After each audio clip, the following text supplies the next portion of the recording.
She moved into the old cottage at the edge of the silent forest. The villagers warned her not to live there after sunset. But she liked the quiet and ignored their strange looks. Every evening, the forest filled with soft whispers she couldn't explain. One night, she followed the sound deeper into the woods. The trees grew denser, and the path disappeared behind her. She turned around, but the way back was completely gone. The whispers got louder, like someone calling her name softly. She wasn't scared, not yet, only curious. Then she saw a figure between the trees, standing perfectly still. It looked just like her, same face, same clothes, same eyes. Her double smiled and stepped back into the shadows. She chased it, heart racing, branches scratching her arms. The deeper she went, the colder the air became. Eventually, she reached a clearing with a stone circle. In the center stood an old mirror, tall and cracked. Her reflection blinked, even though she hadn't. The mirror shimmered, showing a different version of her house. Inside it, everything was clean, bright, and peaceful. She reached out and touched the glass with shaking fingers. Suddenly, her hand passed through the surface like water. She gasped but felt no pain, only a gentle pull. Then the whispers returned, louder now, urging her to step through. She hesitated, then stepped fully into the mirror. The world behind her vanished in a blur of light. She stood now in the same house, but it felt wrong. Everything was too perfect, too quiet, like a painting. She walked through the rooms, searching for something familiar. A photo on the wall showed her, but smiling strangely. The version of her in the photo had eyes too wide. She heard footsteps upstairs, even though no one else lived here. She followed the sound, heart pounding with each step. In the bedroom, she found someone sleeping in her bed. It was her, peacefully sleeping, unaware of anything. She tried to wake the sleeping version, but couldn't touch her. Her hand passed through like smoke, leaving no mark. Suddenly, the sleeping girl opened her eyes and stared at her. But those weren't her eyes, they were black and endless. The sleeping version sat up slowly, still staring at her. Then she smiled, too wide, too empty, too cold. "I've been waiting," the reflection said, without moving her lips. She stumbled back, terrified, and ran from the room. The hallway twisted as she moved, now longer than before. Doors appeared where there were none, leading to strange places. One opened to a forest burning in silence. Another showed a clock spinning backward with no hands.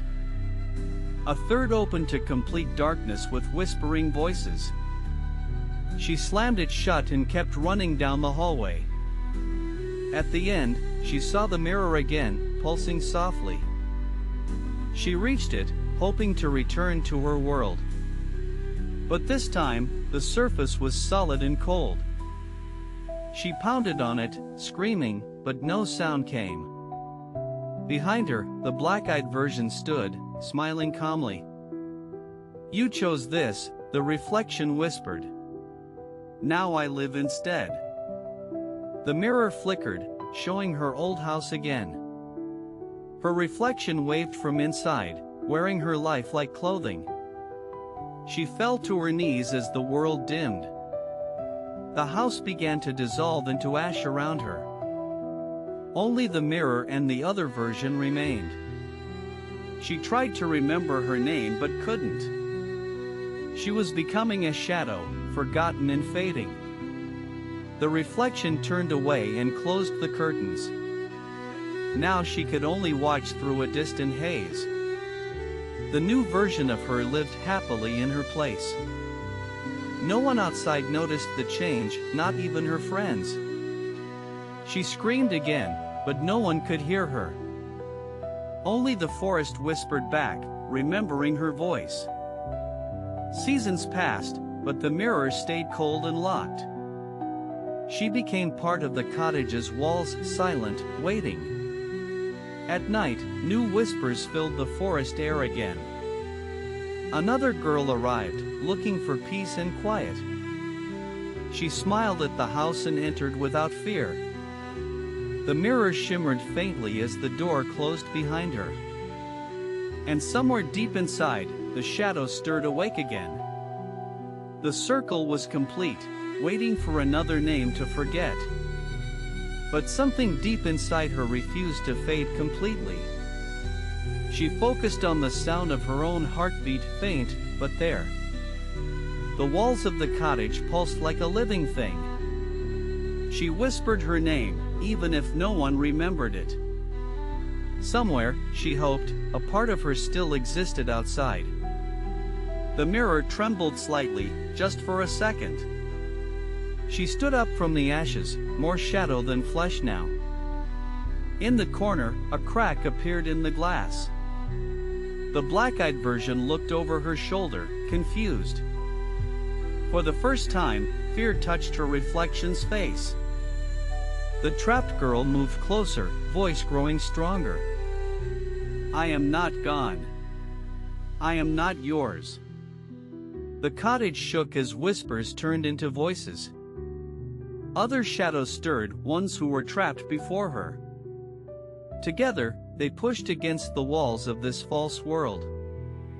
The reflection screamed, light bursting from her eyes.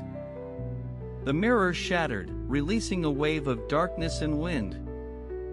She was pulled through it, screaming, burning with memory. When she opened her eyes, it was morning. And the real world was waiting, quiet, but not safe.